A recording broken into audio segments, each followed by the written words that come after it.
New Orleans Saints rookie quarterback Tyler Shough's job might have gotten harder, but after the trade deadline, his evaluation couldn't be easier. We got all of that and a little bit of lagniappe for you on today's episode of Locked On Saints.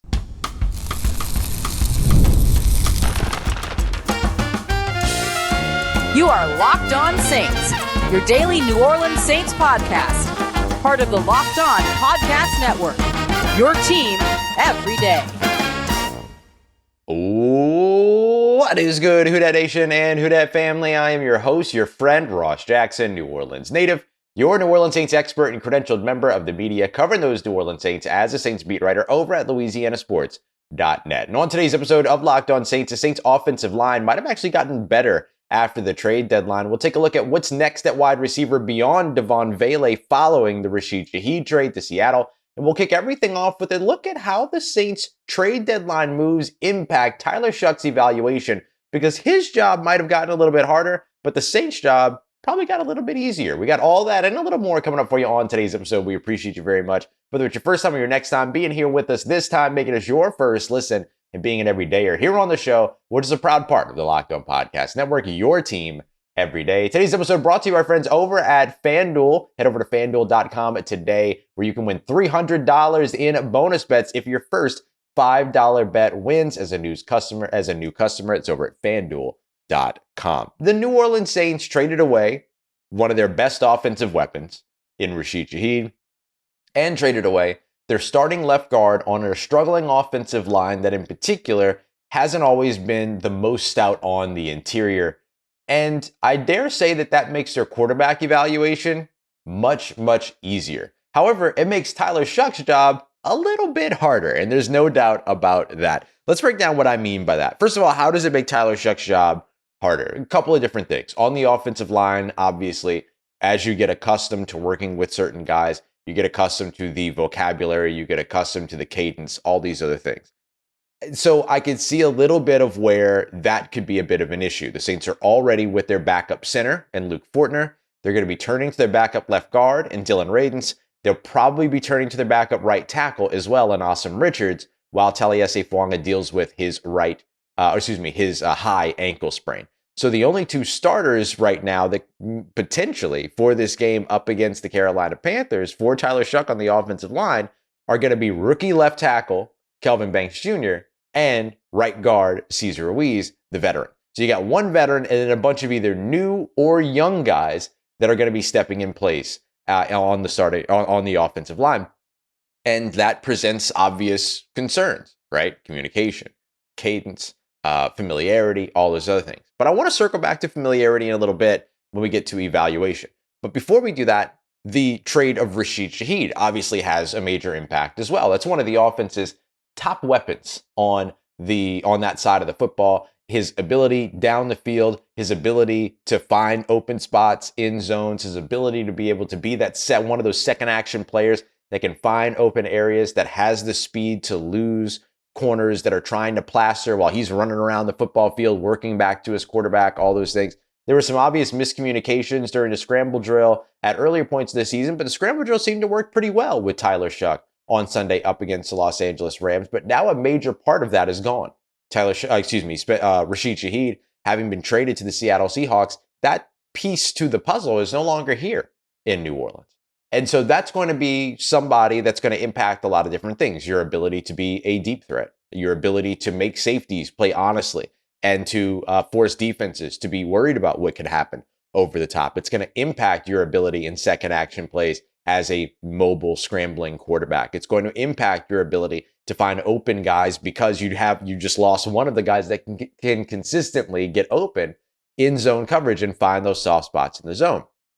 So all of those things make the job of a quarterback that much harder. You also lose one piece on your offense that you could use in a bunch of different ways, from jet sweeps to end arounds to screens to deep passes to short and intermediate areas, all these other pieces. Rashid Shaheed was a usable weapon all over the offense, even though he wasn't always consistently utilized in all of those more gadgety ways.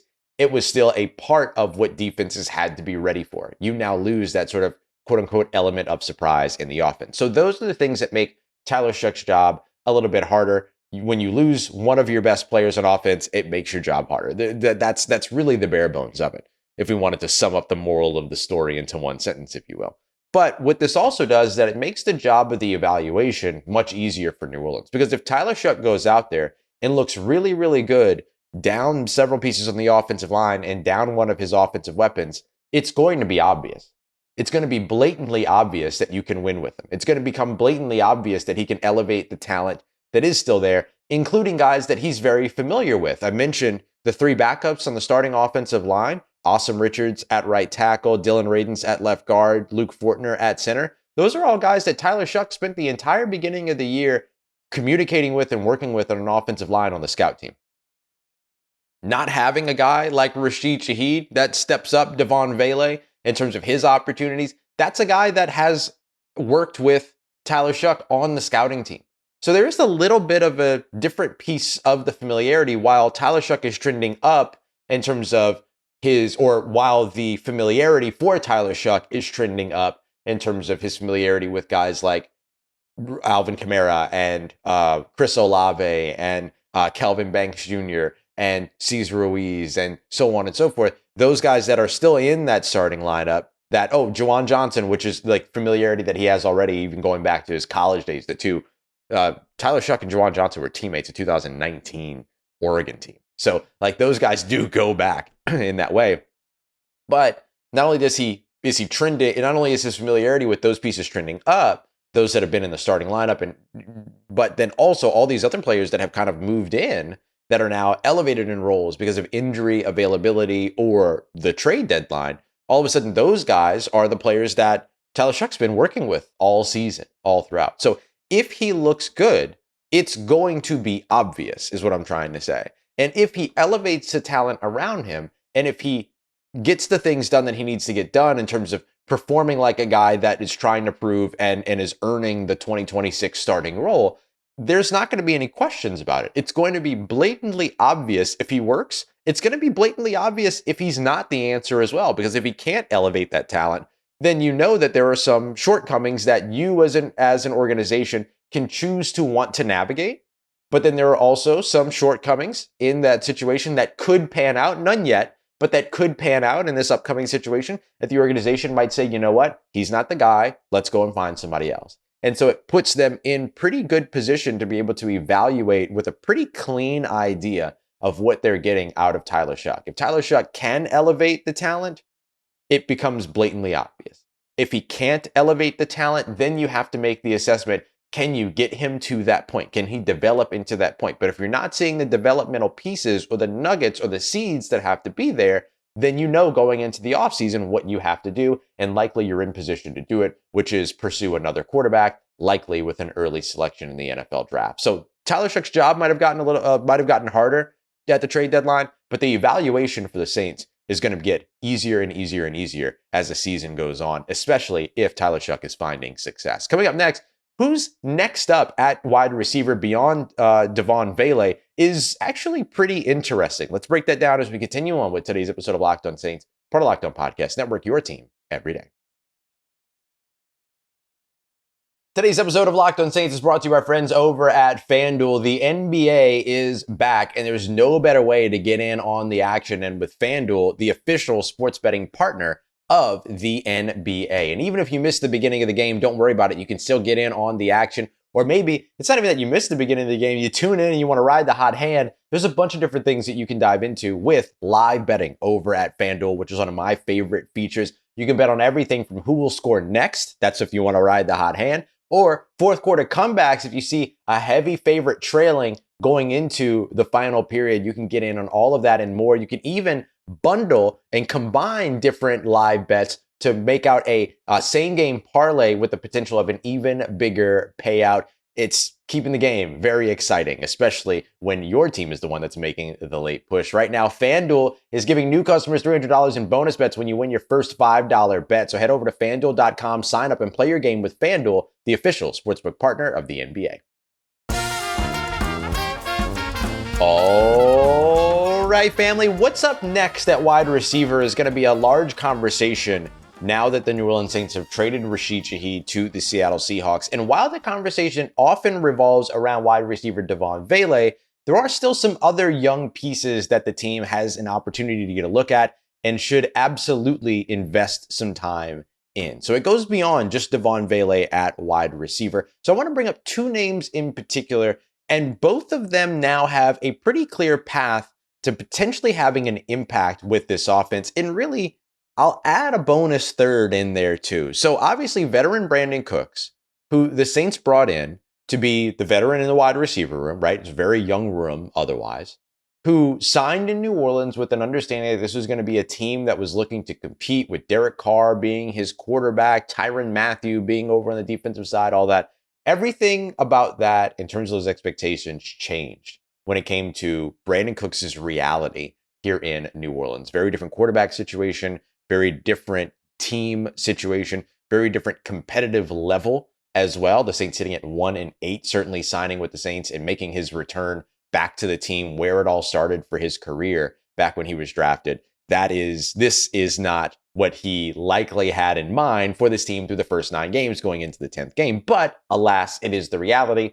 And Cooks was not traded at the trade deadline. Out of the 3 wide receivers, Chris Olave, Rashid Shaheed, and Brandon Cooks, I thought Cooks was going to be the most likely to get traded just out of respect, right? Like, it's the veteran respect of like, hey, you signed here with a different expectation. This team isn't really the team that you thought you were getting in bed with. So here's an opportunity for you to go and continue to compete somewhere later on in your career. And that didn't happen. That didn't happen either because there were no suitors. That didn't happen either because the Saints' asking price was high, because they because they very much value Brandon Cooks, or it didn't happen because Brandon Cooks didn't necessarily feel that he was in a situation that he didn't want to be in. He has a really good connection with quarterback Tyler Shough that might be a big difference maker moving forward in terms of this team's ability to still threaten deep.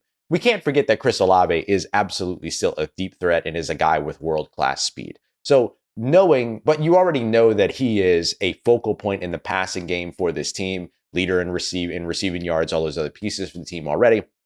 You know that he is the feature focal point in the passing game. So there's no big question marks around how this impacts Chris Olave. This is all great for Chris Olave in terms of having a larger role, being able to do what it is that he said that he wanted to do before the season, which is be more of a deep threat. And it focuses all contract talks over to Chris Olave. We'll discuss more contract stuff here in a moment as well, by the way, because we got some nuggets on Rashid Shaheed.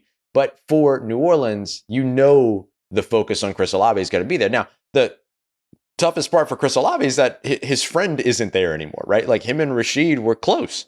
And you could see on social media, he immediately tweeted out a frowny face, quote tweeted Jackson Smith and Jegba, you got a good one, like all this other stuff. So you can see the camaraderie there. That part has to hurt, of course. But it also redefines the standing for Chris Olave, or further defines rather the standing for Chris Olave in the team's atmosphere. But for Brandon Cooks, like, if you need another speed guy to play the Rashid Shaheed role, Brandon Cooks becomes the guy to do that. Another guy with world-class speed. He still has great speed for his, at this point in his career, but he's not the only one. We saw Tyler Shough connect with Mason Tipton on a big-time deep ball in SoFi Stadium up against the Los Angeles Rams in the preseason. And there's still a little bit of waiting for Mason Tipton to take his preseason and training camp performances and translate them over to the regular season. This year, one of the big reasons why he hasn't been able to do that is because the opportunity just hasn't been there. But now, if the Saints want another field stretcher, getting more opportunities and more reps, he becomes a part of that focal point as well. He becomes a part of the brigade, if you will, that can bring that along with Brandon Cooks. And then just to give you a third option here, there's still the possibility that Trey Palmer comes off of injured reserve at some point in the coming weeks. And if that were to happen soon, this is the perfect time for it. You've just opened up a roster spot. You just opened up a roster spot at the position. And now you have a chance to potentially bring him back off of injured reserve and then see if he's able to get back out on the football field. And so then he becomes another one of those speed guys. Him, Mason Tipton, Brandon Cooks, Chris Olave, Rashid Shaheed all had very similar qualities in terms of stature, but also in terms of speed. And so the Saints can find other ways to get the speed implemented in their offense. Will it be as effective as Rashid Shaheed? That's going to be up to that player and his connection with the quarterback, but it's not going to be the same as Rashid Shaheed. But that doesn't mean that it can't be positive for what this team is trying to do, which is evaluate its players. It's not about winning football games anymore. Not in my opinion. Certainly they will think differently. They have a veteran core on that team that they're trying to win for in certain circumstances and compete for and all those other things. You don't walk into an NFL organization and say, well, we're not competing anymore. Everybody just get ready. We're just going out there on Sunday to have fun. Like nobody's doing that in the NFL. And so I don't mean to say that from a lack of desire standpoint for New Orleans, but like to a certain extent, some things at this point in the year have become more important than stacking wins and worsening your draft position, right? And so you're not actively trying to lose games, but you're actively more focused potentially on some of these young talent players that you can now get involved. And the Saints have several of those players that can now get involved. And then, of course, there is Devon Vele still, right? The big-bodied, speedy guy. People never talk about his speed, 4.47 speed. He's got it. 27 years old, but only his second year in the NFL. That's why Kellen Moore refers to him as a young player, but there's also guys like Trey Palmer, Mason Tipton when he's referring to young pieces. And so there's all of those speedy guys, but then there's also this big-bodied guy out there that you got to get involved in your offense more, particularly in the red zone, short yardage situations, quick slants, all those other things. So I'll be very interested to see if the Saints finally figure out and dig out a feature role for Devon Vele where he becomes a part of not just somebody that sees the field every now and then, but he becomes a major part of the target share for Tyler Shough and this New Orleans Saints team. So the last thing that I wanted to talk about here was the contract situation. So obviously with Rashid Shaheed having been traded away on an expiring deal, the Saints no longer have to worry about that extension conversation, which means they can focus at the position, at least, all of their extension conversations on Chris Olave, a guy that they have actively been in those conversations with, or whose people they have actively been in conversations with. And so that's worth highlighting, is that now you kind of narrow the focus, because the Chris Olave deal was going to have to settle in first before you could go over to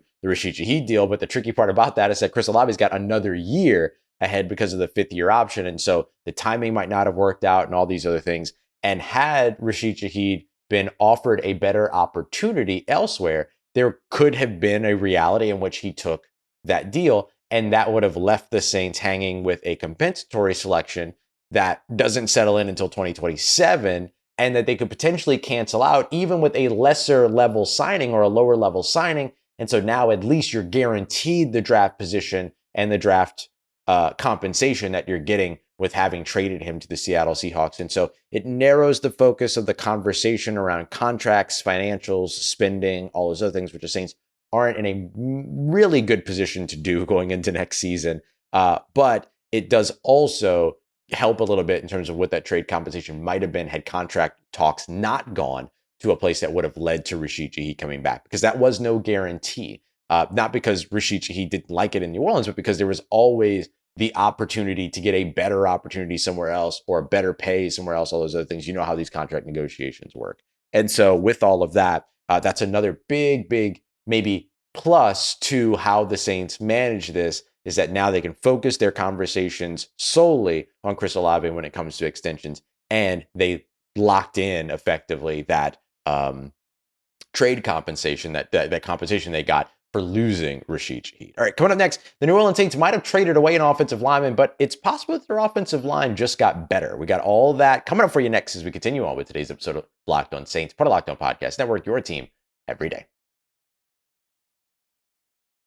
Today's episode of Locked On Saints is brought to you by our friends over at BILT. We all pay rent, but if you must, you might as well get something back for it. That is where BILT comes in. BILT is changing the game by turning your rent payments into real rewards that you can actually use, allowing you to be able to stack up points and rewards that can be redeemed towards hundreds of hotels and airlines, future rent payments, your next Lyft ride, and much more. But they're not stopping at your rent. It's also all about rewarding you around your entire neighborhood as well over at BILT. So your favorite local restaurant, heading to the gym, and of course paying rent. All of those go towards earning rewards that you can spend on your own and redeem later. Turn your rent into rewards and start earning points around your neighborhood by going to joinbilt.com/lockedonnfl. That's joinbilt.com/lockedonnfl, and make sure you use that link so they know that we sent you. Let's get it, Who Dat Nation. The New Orleans Saints might have traded away a starting offensive lineman in Trevor Penning, but there's a chance their offensive line might have actually gotten better. The New Orleans Saints moved Trevor Penning to the Los Angeles Chargers, a team in absolute desperation when it comes to protecting its quarterback on the offensive line, dealing with the Joe Alt injury, another injury at tackle, other question marks along the offensive line, future question marks on the offensive line in terms of retaining players on the interior, so on and so forth. And they got very little in return, a 2027 sixth round pick. I've learned that people believe that that's a pretty good return for Trevor Penning. I think when you're going up all the way down to the trade deadline, moments before the trade deadline hit, with a desperate team, that you probably should take that desperate team for a little bit more than they wanted to offer. But c'est la vie, it is what the New Orleans Saints got. More importantly, though, the impact on the offensive line could go one of two ways. The fact of the matter is that they traded away a starting offensive lineman. And when you trade away a starting offensive lineman, when you're already down a starting center, and you're potentially down for at least maybe 1 week, maybe Kellen Moore called the Taliesin Fuanga injury, the high ankle injury, a week-to-week situation. So we'll see how long that takes. Cesar Ruiz was supposed to be out for 4 to 6 weeks with his ankle injury. He missed a game. So we'll see where things go. But with 3 starting offensive linemen potentially down going up against the Carolina Panthers, it's easy to say, well, Ross, obviously the offensive line gets worse because of that, which might be true. However, I do think that there is also a world in which your offensive line got better without Trevor Penning. Trevor Penning struggled against a lot of different things on the interior. Stunts, twists, managing that type of communication, motion on the line after the snap, all those other things. Those are areas where he struggled. And there were a lot of times where you saw at the end of the play, the continued sort of trajectory for him has always been ending the play on his backside, on the ground. And that continued here throughout the 2025 season. He was not a liability. He was not bad. He was not any of those things. We didn't talk about him much, which is a good thing for an interior offensive line player. But there were a lot of those different things that he struggled with in protection that he has struggled with throughout his career. Moves the inside shoulder by speed guys. Okay, move into the interior where he doesn't have to deal with that as much. But now the communication the negotiation of who do I take, switches, stunts, twists, all those other things. Who's my responsibility? What do I do? Those things gave him a really, really rough time. And so for New Orleans to now be able to go back to Dillon Radunz, who I thought performed very well at left guard, he obviously performed very poorly in the preseason when they ended up having to start him at one of the tackle positions. But playing on the interior where he's comfortable, he played very well. This is a guy that was a 15-game starter at right guard last year for the Tennessee Titans. Now he plugs in ready to go for the Saints at left guard this year. So we'll see exactly how everything pans out over the course of these final 8 games of the season. But I do think that there's a world in which this offensive line gets better with Dillon Radunz, who seems to be a little bit of a better communicator, seems to handle those types of stunts, twists, things like that a little bit better, and seems to be a better asset for the Saints in the run game as well. If we take a look at the first 3 games of the season when Dillon Radunz was in place of Trevor Penning, who started the season injured, up against the Arizona Cardinals, Saints ran for 107 yards. Up against the San Francisco 49ers, the Saints ran for 121 yards. That was against the 12th and 15th ranked defenses, respectively, so far this season. And that's up to this point in the season. And so then the Saints transitioned back over to Trevor Penning once he was healthy enough to go as a starter against Buffalo in a game where the Saints ran for 189 yards, their best mark for for a long time, many weeks, and their best mark of the season so far. That was against the 28th ranked rushing defense, currently ranked the 28th rushing defense in the NFL. It was actually ranked at the time either the worst or second worst rushing defense in the NFL in Buffalo. And so for New Orleans, those were their 3 games so far this season in which they rushed for over 100 yards as a team. 5 straight games, they have not been able to eclipse that mark. And on top of that, Trevor Penning has been on the field for the last 6 games. And so maybe there's a correlation there. Maybe there's a causation there that led to the New Orleans Saints making this decision. I think I mentioned this in the live episode, but I asked Kellen Moore on Monday what stands out to him about sort of the shortcomings in the run game over the course of the past 5 weeks. And he kind of listed a couple different things, but then he specifically listed out blocking. When I asked about protection being an issue for him, he mentioned that as an offensive line, you have to operate as a unit. If there's one player that doesn't hit their assignment or doesn't do what they need to do, I'm paraphrasing, but basically he said, it has to operate as a unit. If one piece isn't doing what they're supposed to do, doesn't find success, whatever it might be, then the entire plan falls apart. And then you're not able to execute the way that you need to execute. And then the next day at the trade deadline, Trevor Penning gets traded away, and you now have the opportunity to go back to a guy like Dylan Radins, who seemed to outperform Trevor Penning at his position to start the season. 1-on-1 make 2. And so if that is truly the case, if the Saints did trade Trevor Penning away for a 2027 6th-round pick because they wanted to get something in return from him, but knew that he wasn't a part of their future plan, then bravo. Bravo to New Orleans for being able to get that done. But now we will see whether or not this offensive line gets better without Trevor Penning in the lineup. Does Dylan Radins do a better job as a run blocker to open up more opportunities for this run game, which desperately needs to get going, especially with a rookie quarterback? Is the communication better? Is the handling of stunts, twists, things like that better? Now, that's going to be tough to judge because you're also down a starting center, and you might be down a starting right tackle as well. But this could actually be the thing in the long run that helps the New Orleans Saints offensive line. However, they should abandon their approach of drafting first-round offensive linemen, let it end with Calvin Banks on a high note, and then begin to reevaluate that process and reinvest in that offensive line elsewhere, because that ain't working. Coming up in tomorrow's episode, Crossover Thursday with Julian Council of Locked On Panthers. And don't forget to check us out on the Gulf Coast Sports and Entertainment Network. We appreciate you very much, as always, making us a party day part of your routine, for saying yes to me and the show. If you see me, please say hi. If you need anything else on your New Orleans Saints in between these episodes, make sure you follow me on your favorite social media at Ross Jackson, NOLA. Hit me up. Let me know what our family's doing. Let me know how you're living. Let me know how you're momming them. And trust Who Dat Nation. I'll holla at you.